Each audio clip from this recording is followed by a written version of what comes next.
When I was just 15, my own mother left me stranded at the airport so she could take a luxury vacation with her new husband and his kids. "You'll figure it out," she shrugged. And I did, by calling my estranged father, who showed up in a private jet. When she came back, she found my room empty and a legal notice waiting. I was 15 years old when my mother looked me dead in the eyes, casually shrugged, and walked away, leaving me completely alone in an international airport, clutching a mere $200.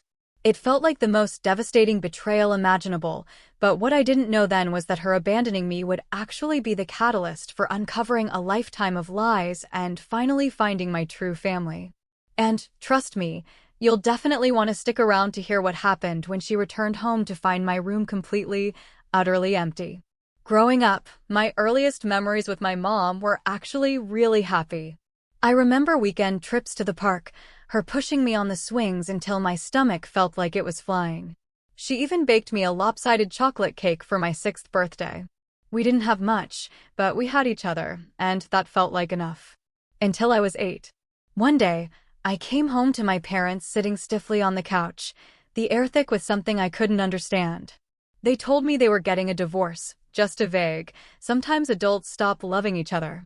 I cried myself to sleep that night, the muffled sounds of their arguments seeping through my bedroom wall, and I felt like my world was cracking. My mom got primary custody, and my dad, he just slowly faded away. From every other weekend, to once a month, to just awkward phone calls that eventually stopped altogether. By 10, he was practically a ghost. Life with just my mom was tough. She worked 2 jobs, waitressing by day, cleaning offices by night. I got used to microwave dinners and letting myself into our tiny apartment with a key around my neck. But even with the struggle, there was a rhythm, a stability. I always knew I was her focus, her whole world. Then, when I was 13, Richard walked into her life. He was this wealthy businessman, leaving huge tips, always asking for her section. She'd come home, cheeks flushed, talking about his expensive suits, how he looked at her like she was special. Their romance was a whirlwind. 6 months later, he proposed with a diamond so big it looked ridiculous on her hardworking hand.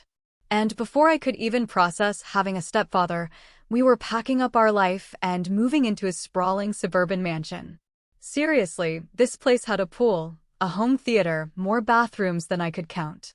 This mansion also came with 3 additional residents, Richard's kids. Olivia, a year older than me, with this permanent look of disdain that made me feel instantly small. Jackson, quiet, withdrawn, barely acknowledging my existence. And Zoe, the youngest, initially friendly, but that faded fast once we were all under one roof.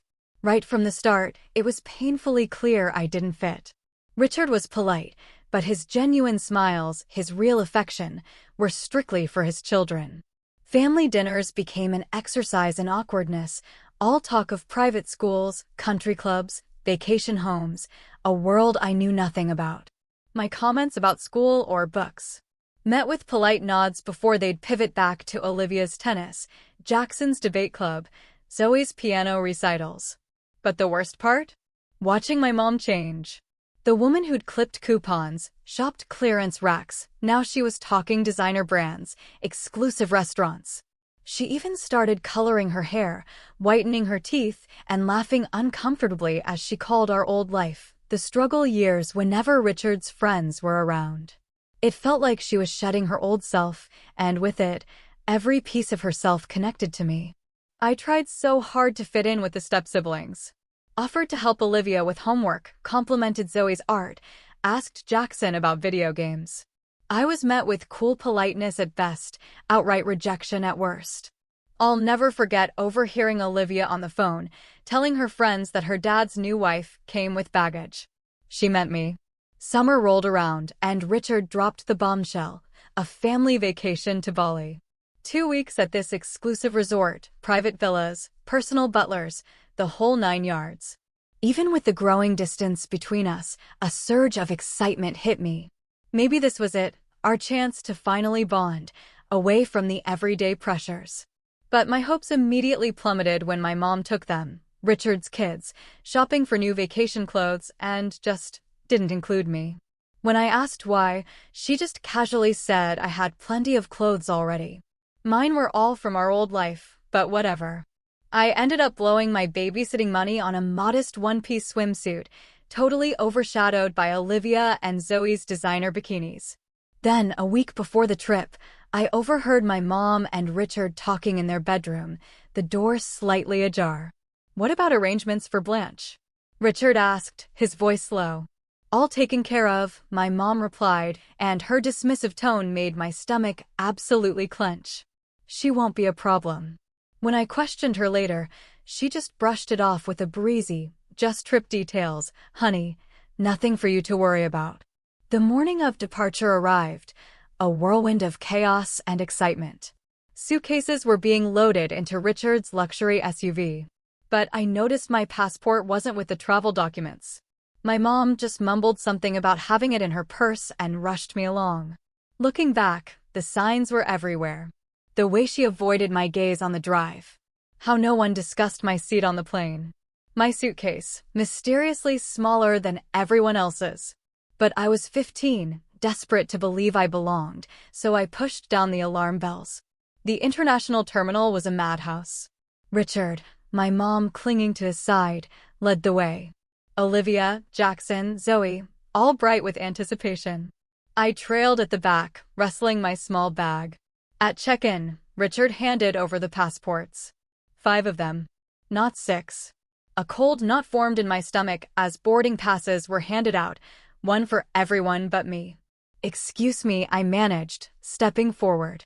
"I think you forgot mine." The attendant looked confused. "I only have 5 passengers listed." Richard cleared his throat. "Your mother needs to speak with you about that." And then he and the kids just walked away to security. My mom grabbed my elbow, pulling me to a quiet corner. Her face was blank, detached, almost annoyed. "Listen, Blanche," she said, her voice chillingly calm. "There's been a change of plans. You're not coming with us to Bali." The words hit me like a physical blow. "What? Why? Did I do something wrong?" She sighed, glancing impatiently at Richard and the kids. "Richard thinks this should be a trip just for us and his kids. A chance to really bond as a family. But I'm family too." I cried, my voice cracking. "I'm your daughter." "Don't make a scene," she hissed, digging into her purse. She pulled out $200, crumpled bills, and pressed them into my hand. "Here. You can figure it out. Take an Uber home." I just stared at the money. "You're leaving me here? Alone? I don't even have a house key." And then she gave that shrug. The casual, dismissive shrug that would haunt my nightmares for years. "Mrs. Peterson next door has the spare. You'll be fine. You're mature. For your age." Tears blurred my vision as the full, crushing reality hit me. "Mom, please. You can't do this." "Richard's waiting," she said, her eyes fixed on the security line. "This vacation is important for our future, Blanche. Sometimes we all have to make sacrifices. A sacrifice is giving up a concert ticket." I yelled, anger finally cutting through my shock. "This is abandonment." She flinched, but quickly recomposed herself. "Don't be so dramatic. It's just 2 weeks. The fridge is stocked. I left money for pizza." She leaned in, pressed a quick, dry kiss on my forehead. "I'll call you when we land." And with that, she turned. She walked away, her designer heels clicking on the airport tile, rejoining Richard and his children. She never once looked back. Olivia caught my eye, a brief, cold smirk, before they disappeared through security. I stood there frozen. The $200 clutched in my trembling hand. Around me, the airport hummed with life, travelers rushing, families hugging. But for me, time just stopped. The tears came, hot and fast, streaming down my face as I sank onto a nearby bench. Nobody stopped. In an airport, a crying teenager is just part of the background, easily ignored. I spent the next hour in a daze, watching the departure board. Each status change, from boarding to departed, was another twist of the knife. I called my mom's cell repeatedly, straight to voicemail. My texts? Delivered, but ignored. Having fun at the airport? I finally typed, anger momentarily eclipsing the hurt. Hope abandoning your child was worth the first-class upgrade. No response. Not that I expected one. By then, she'd be sipping champagne next to Richard, relieved to have shed the burden of her old life, including me. As afternoon bled into evening, my situation grew more desperate. A security officer approached me in the food court, where I was nursing a soda I'd bought just to justify sitting. "Everything okay, miss? You've been here for hours." Waiting for my ride, I lied, looking away. "They got stuck in traffic." He didn't seem convinced, but moved on. A fresh wave of humiliation washed over me. How could I admit my own mother had abandoned me? The words choked in my throat, held back by shame and some stubborn, lingering loyalty. 6 agonizing hours passed. My phone battery was dying. Around 8 p.m., I found an airport restaurant still open, ordered the cheapest thing, a side of fries, to make my money last.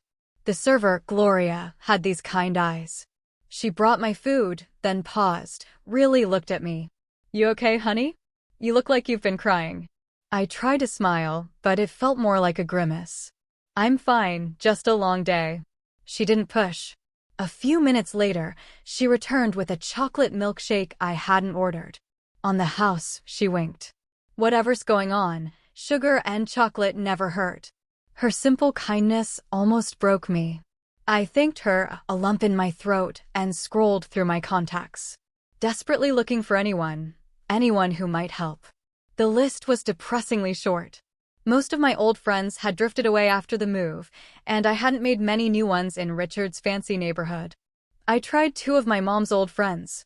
One didn't respond. The other replied, "Out of town." It felt like when my mom shed her old life, her old support system got left behind too. Then, a name jumped out at me. Dad. My heart skipped a beat. I hadn't spoken to him in over 3 years. Our last conversation was an awkward, brief phone call on my 12th birthday. After that, he just vanished. My mom had always implied he wasn't interested, that he had a new family, that he'd moved on. "Some men just aren't cut out for parenthood," she'd say. I stared at his contact, my thumb hovering. What if he rejected me too? What if she'd been right? The thought of another abandonment was unbearable. I went back to the bathroom, locked myself in a stall, trying to rehearse what to say. "Hi, Dad, it's Blanche. I know it's been a while." Too casual. "Hello, this is Blanche. I'm sorry to bother you, but I'm in trouble." Better, but still not right. In the end, desperation won. With trembling fingers, I pressed call. It rang once, twice, 3 times. I was about to hang up when a deep voice answered. "Hello." The sound of his voice, so familiar, yet so strange, stole my breath. "Hello, is anyone there?" he asked again. "Dad?" I finally whispered, my voice tiny. There was a pause. Then, "Blanche? Is that you, sweetheart?" The sheer concern in his voice. It cracked something open inside me. "Dad, I need help," I sobbed, and the whole story just poured out. The remarriage, the move, the airport, the $200. I was barely coherent. "She left you alone at the airport?" His voice hardened, shock turning into something fierce. "Where are you now?" "Which airport?" I told him, half expecting him to offer to call a social worker or maybe just wire me some money for a hotel. "Stay exactly where you are," he commanded, his voice firm. "I'm coming to get you myself.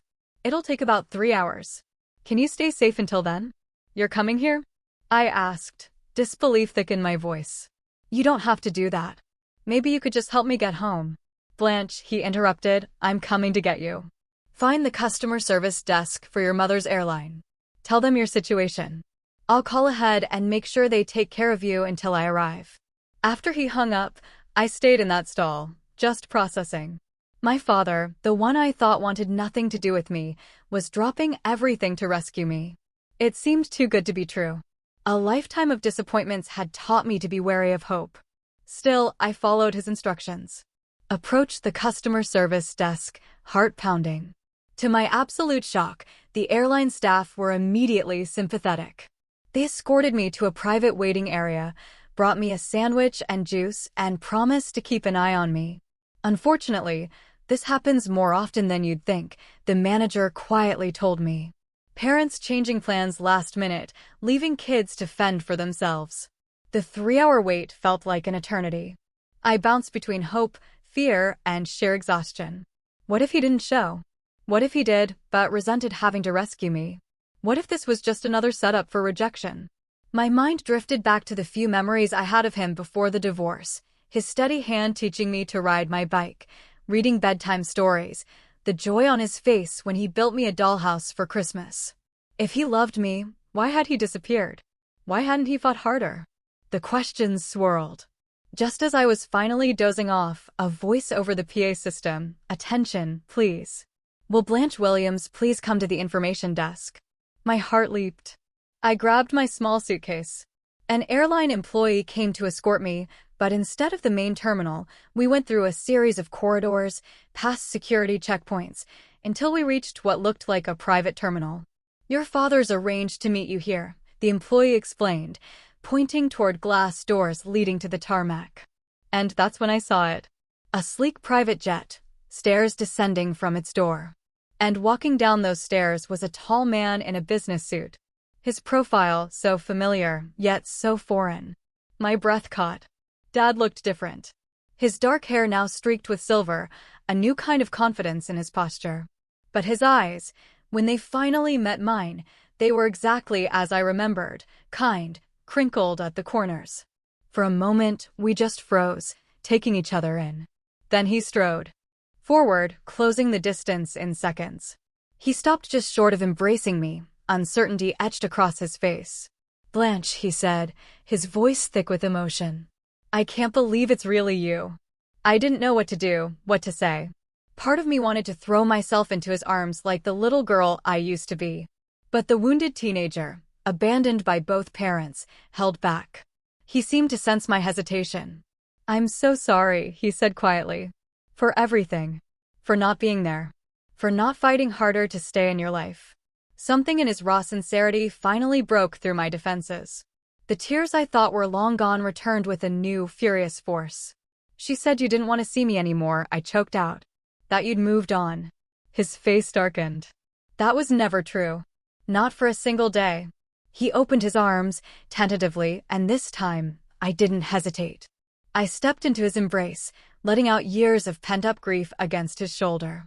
We stood like that for minutes. When we finally pulled apart, he kept an arm around me, guiding me toward the waiting plane. "Let's get you out of here," he said softly. "We can talk properly once we're in the air." The inside of that private jet was unlike anything I'd ever imagined.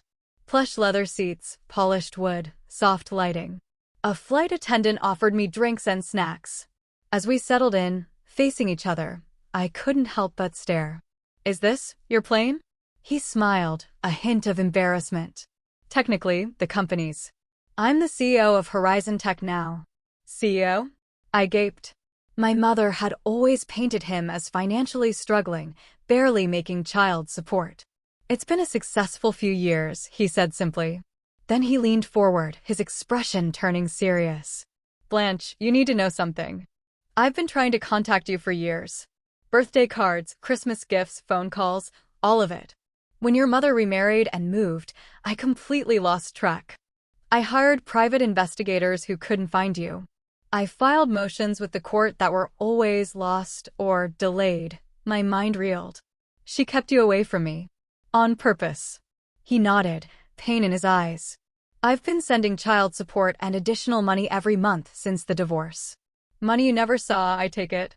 I thought of the second-hand clothes, the ramen noodle weeks, my mom's endless complaints about being broke. "We were always broke," I whispered. "She said you barely paid child support." My dad opened his briefcase, pulling out a folder. Copies of cashed checks, court documents, records of attempted communication, all meticulously organized. The evidence of his efforts and my mother's calculated deception was overwhelming. "I'm not showing you this to hurt you," he said gently, "but you deserve to know the truth." As the plane lifted off, carrying me away from the airport where my mom had abandoned me, I felt this strange weightlessness. Like years of misunderstandings and manipulations were finally shedding with every mile. My dad explained he lived in Seattle now, running the tech company he'd co-founded right after the divorce. What started as a small startup had exploded into a major industry player. I kept your room ready, he said, a touch of embarrassment in his voice. All these years, just in case. The flight passed quickly as we began the delicate process of getting to know each other again. Awkward pauses mixed with overwhelming emotion, but underneath it all, a current of genuine connection that felt both new and familiar. When we landed, a car was waiting. We drove through these incredible neighborhoods, then up a winding private drive. The house that came into view took my breath away. A modern structure of glass and stone, perched on a cliff overlooking the ocean. Home sweet home, my dad said, watching my reaction nervously. I hope you'll be comfortable here. A woman named Linda, his executive assistant, greeted us at the door. She'd set up the blue bedroom for me, stocked the kitchen, updated security. My dad gave me a tour. Each room was more beautiful than the last. But when we reached my new bedroom, I just stopped in the doorway. It was painted a soft blue, with huge windows looking out at the water.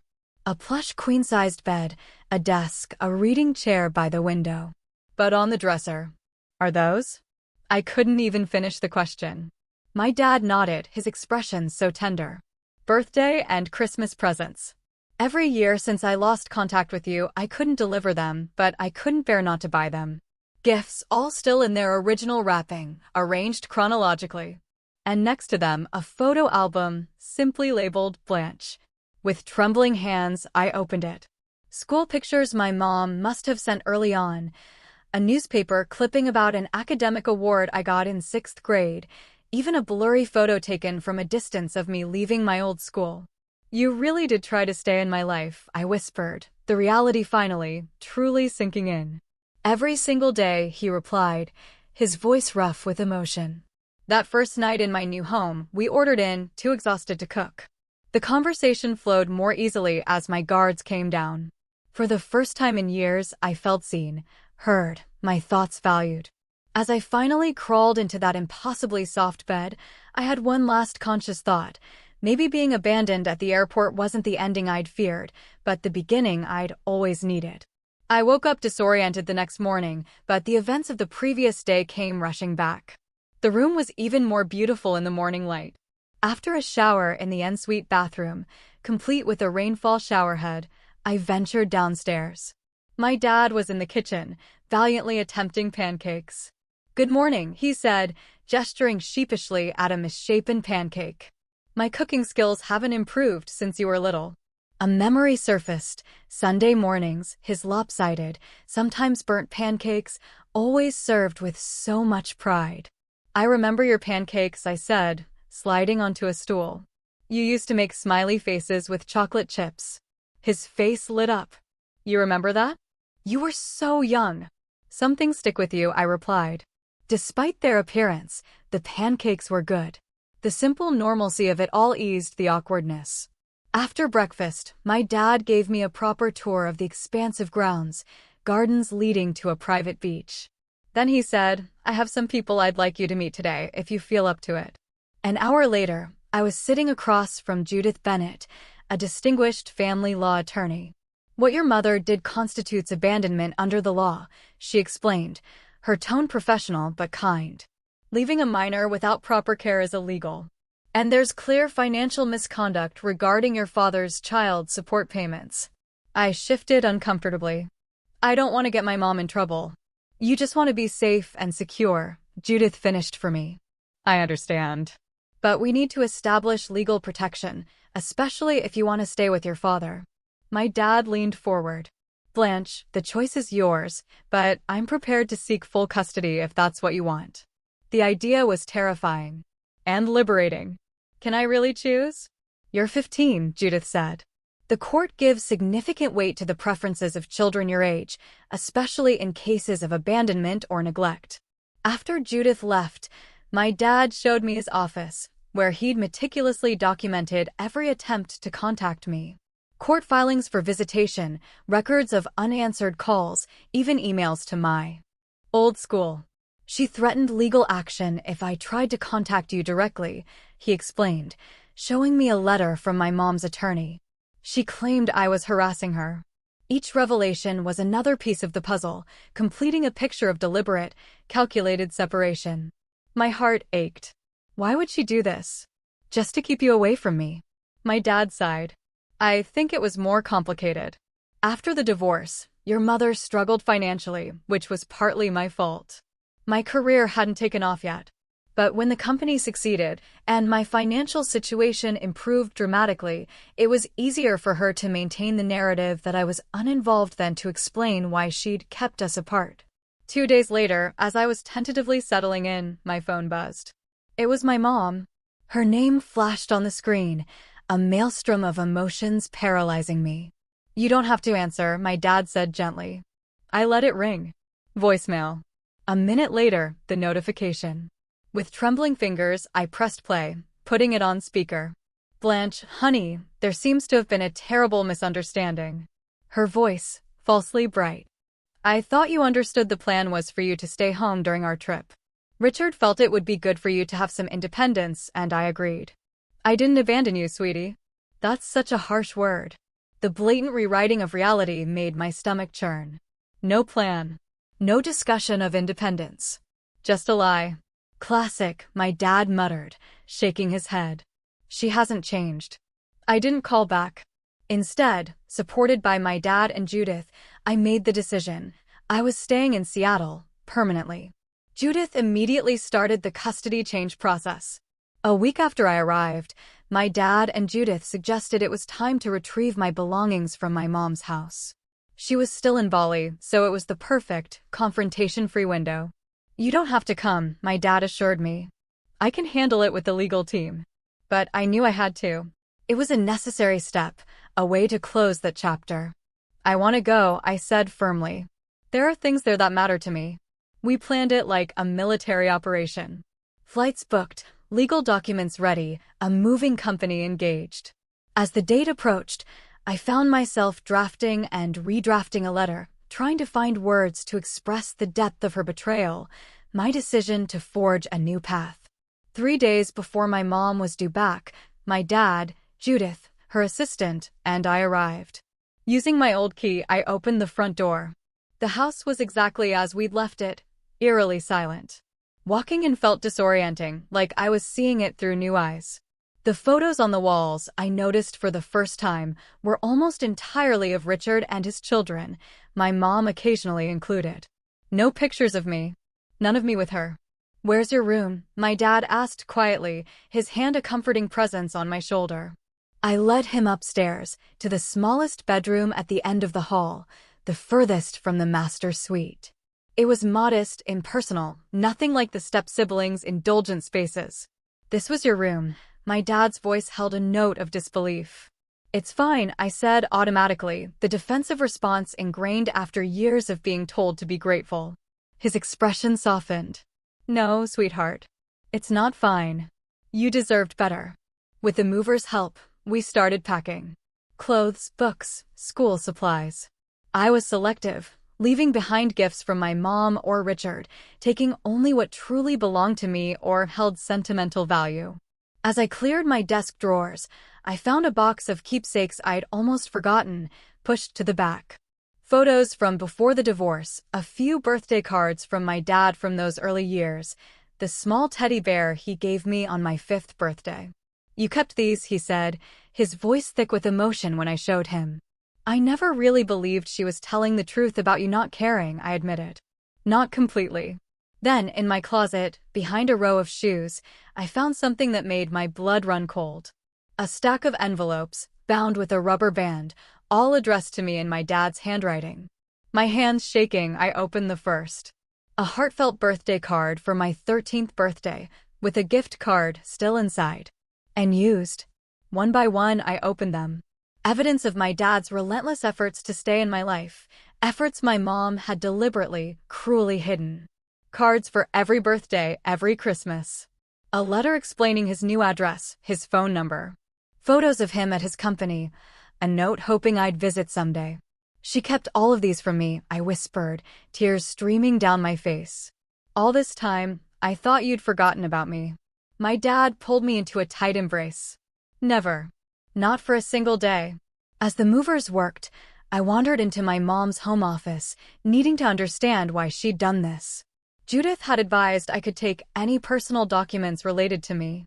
In a folder labeled divorce, I found financial records confirming my dad's story. Monthly child support payments, far larger than my mom had ever claimed, deposited into an account I never knew existed. Court documents showing my dad's repeated petitions for visitation, all opposed by my mom with fabricated excuses. But the most damning find? A draft letter to her attorney, written around the time she met Richard, outlining a strategy to minimize my father's influence as she integrated into her new partner's life. I was referred to as a complication that needed to be managed carefully to ensure Richard's continued interest. By late afternoon, packing was done.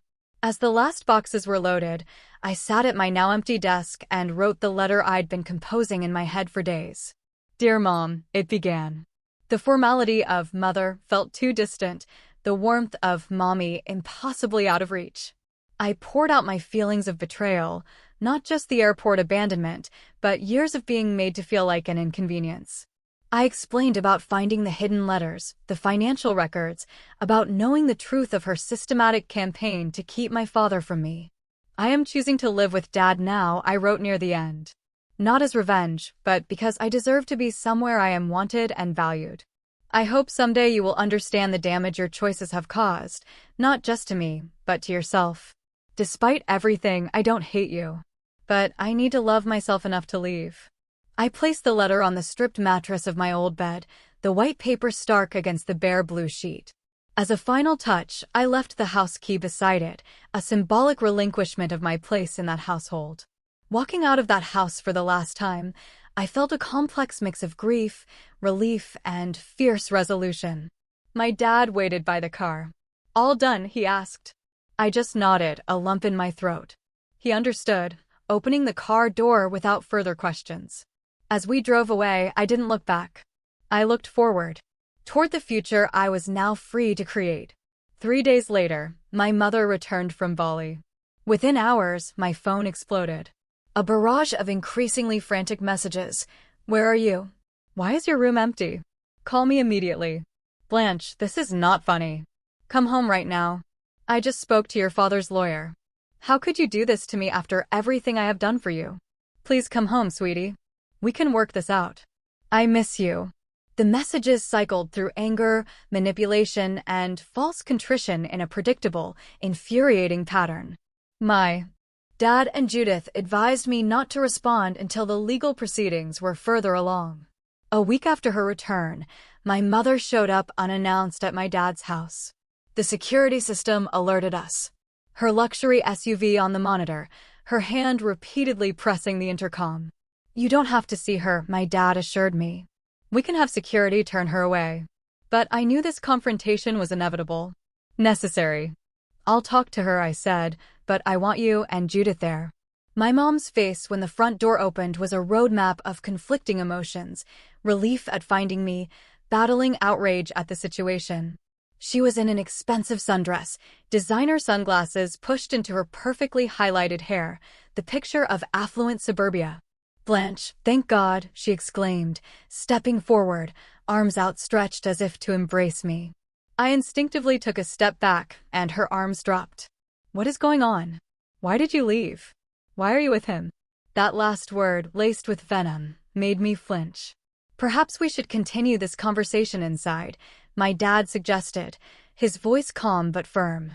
Once we were seated in the living room, Judith present as both legal counsel and witness, my mom's facade began to crack.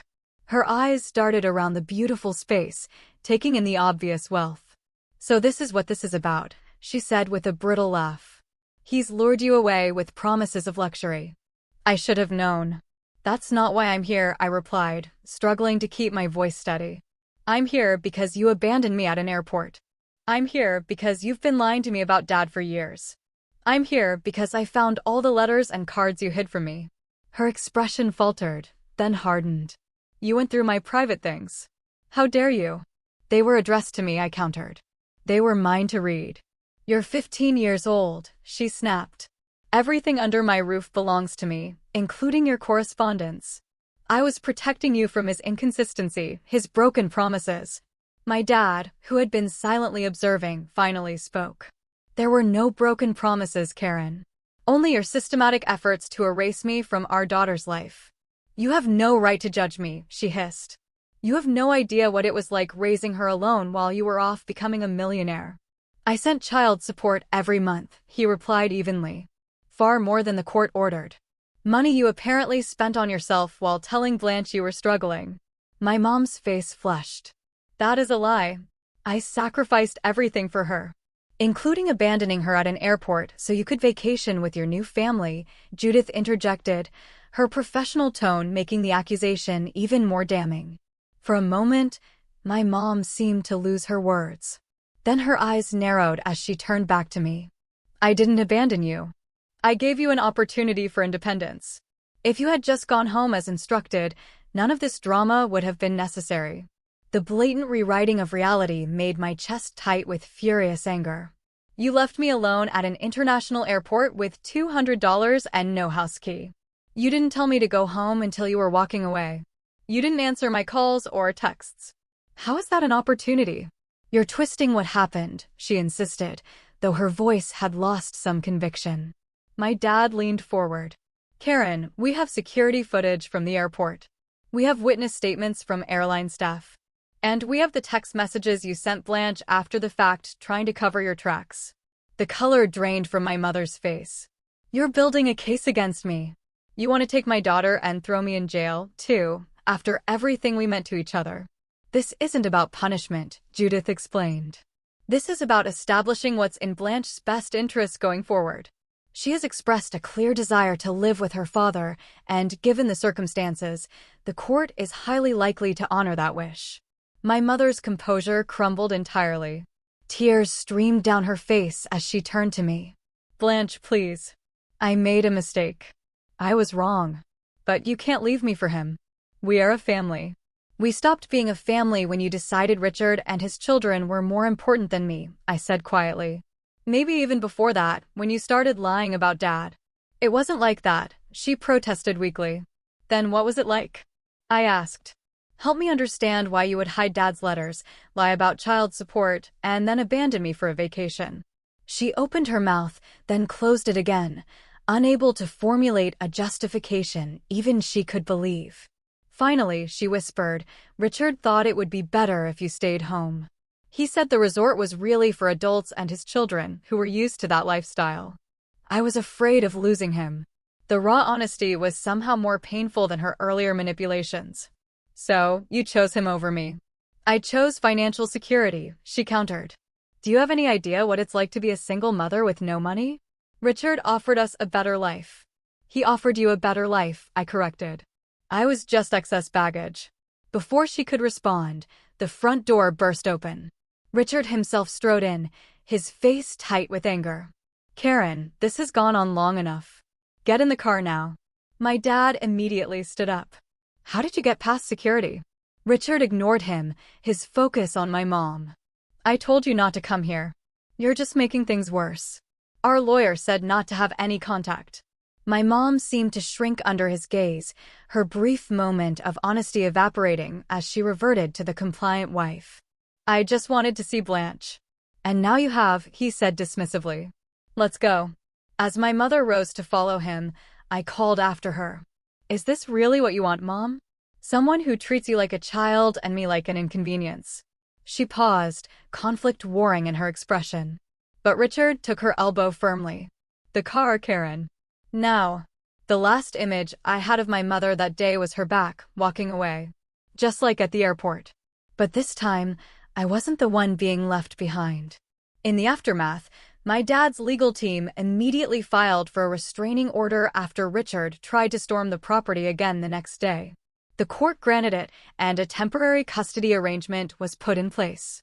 The hardest part, truly, was accepting that my mom had chosen her new life over me. Not just at the airport, but repeatedly, year after year, with every hidden letter, every lie about my father. The girl who once thought she was the center of her mother's world had to confront the painful reality that she was, at best, an afterthought. The months that followed were challenging, but incredibly transformative. Adjusting to life with my dad meant building new routines, setting boundaries, and slowly, painstakingly, learning to trust that his presence in my life was permanent. I started seeing Dr. Eleanor Wilson, a therapist specializing in adolescent trauma and parental abandonment.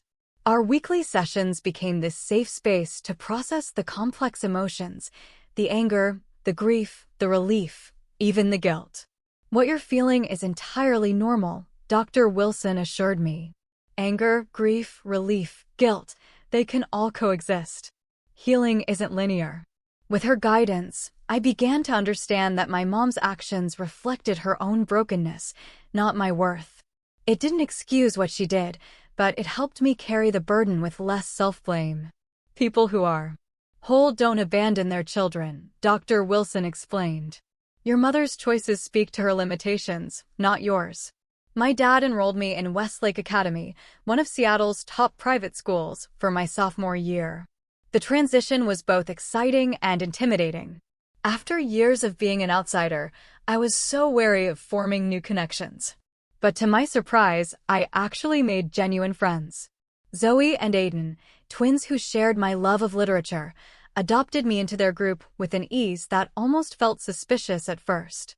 Haley, a gifted artist, saw my tentative sketches and offered to teach me proper techniques during lunch.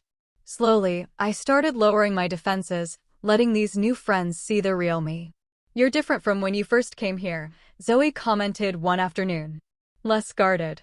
"I guess I'm learning that not everyone has an agenda," I replied, the insight surprising even me.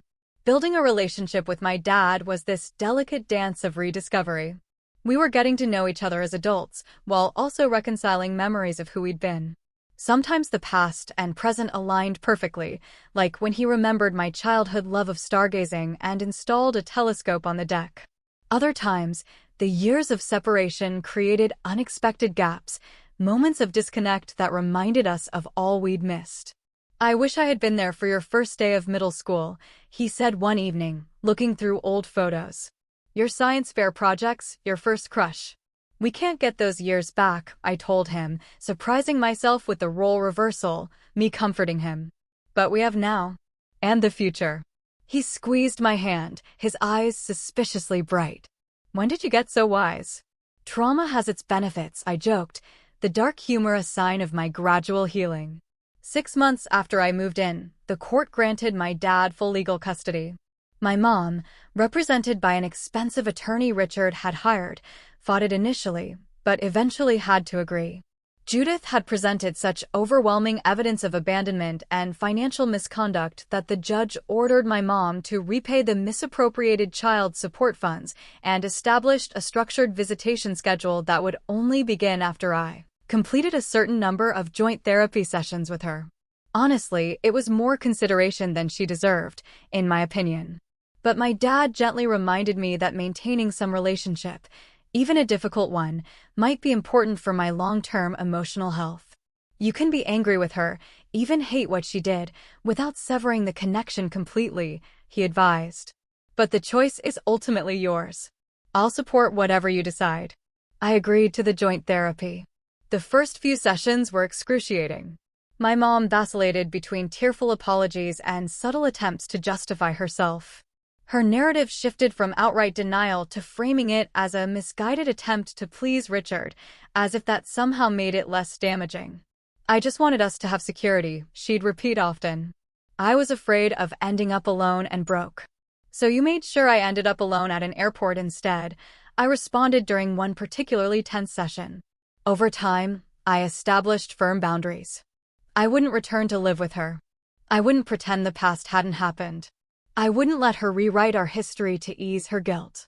These terms were non-negotiable, and slowly, she seemed to accept them. My dad remained remarkably neutral throughout this process, never once speaking ill of my mom, despite everything she'd done. When I asked him about this restraint, his answer stayed with me. "Hating her would only hurt you," he explained. "You're half her, whether we like it or not. Besides, she gave me you. And for that, I can forgive almost anything." The first holiday season with my dad and his extended family, grandparents and cousins I barely remembered, was a revelation. The genuine warmth and inclusion I experienced stood in stark contrast to the performative family dinners at Richard's, where I'd always felt like an unwelcome guest. My paternal grandmother, a vibrant woman in her 70s, pulled me aside at Christmas dinner. "You have your father's resilience," she told me, her eyes crinkling with affection and his heart. "But that spark, that fire when you talk about things that matter to you, that's all your own." High school graduation came 3 years later. My dad, beaming with pride, watched as I delivered the valedictorian address. My mom attended, sitting awkwardly a row behind my dad and his parents. Our relationship had evolved into something cordial, if not close, built on careful honesty rather than the false harmony she would have preferred. College took me to the East Coast, where I pursued a degree in psychology with a minor in family law. The distance from both parents allowed me to truly define myself beyond the dynamics of their divorce and the drama of my teenage years.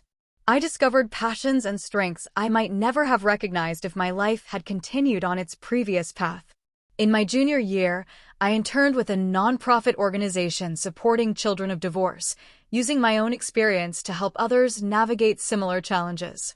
This work eventually led to my career path, developing programs for family courts to better consider children's needs during custody proceedings.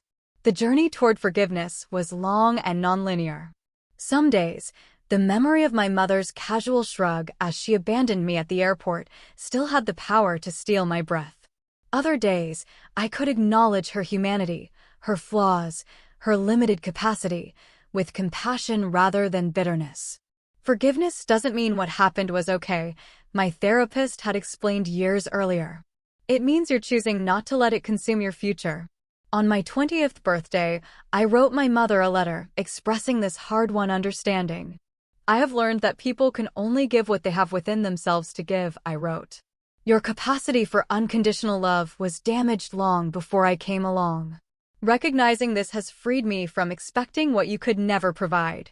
Her response was surprisingly self-aware. "You deserved better than what I could be as a mother," she wrote back. I am sorry for that every day. When I married at 28, my father walked me down the aisle, tears in his eyes. "From the moment you called me from that airport," he whispered before giving my hand to my soon-to-be husband, "all I wanted was to see you happy and whole. Look at you now." My mother attended the wedding with her new partner. Richard was long gone after their eventual divorce. She participated appropriately, but without attempting to claim credit for the woman I had become, a restraint that reflected her own growth over the years. As I built my own family, I carried forward the lessons from both parents, a roadmap of what to emulate and what to avoid. From my father, I learned the patient persistence of true love and the courage to begin again after loss. From my mother, I learned the importance of self-sufficiency and the danger of placing status above authentic connection. The airport abandonment, which once defined me, gradually became just one chapter in a much longer story. A pivotal moment, certainly, but not the conclusion. In an unexpected way, being left behind had propelled me forward, forcing me to discover strengths I might otherwise never have recognized. Sometimes I wonder what would have happened if my mother had taken me to Bali that day, if she had chosen me over Richard's preferences. Would I still be caught in the cycle of seeking her conditional approval? Would I have discovered my father's unwavering love? Would I have found my voice and purpose? These questions have no answers, of course. Life offers no parallel versions to compare with the path we actually walk. All I know with certainty is that families are defined not by biology or legal documents, but by the consistent choice to show up, to value, to prioritize one another. My father taught me that. My mother, in her absence, confirmed it. If you have ever felt abandoned or betrayed by someone who should have protected you, know that your worth was never determined by their failure. Their limitations are not your destiny. Family can be found and created in unexpected places if you remain open to connection, even after heartbreak. Thank you for listening to my story.